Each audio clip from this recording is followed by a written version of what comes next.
Бүгін Алматыда 2-ші КСК 2012 стартап форум өтті. Шағын және орта бизнесті дамыту жолдарын талқылаған шараға биыл еліміздің 10 аймағынан 2000-нан астам кәсіпкер жиналды.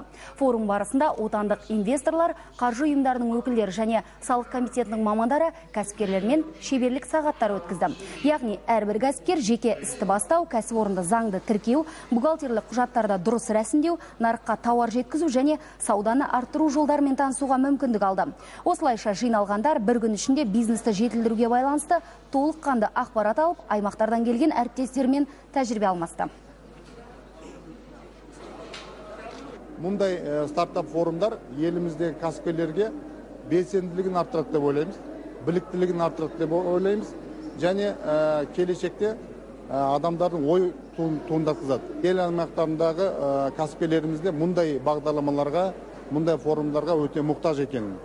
Сондықтан алдағы уақытта біз мұндай іс форумдарын басқа аймақтарда жасауды ойластырып отырмыз.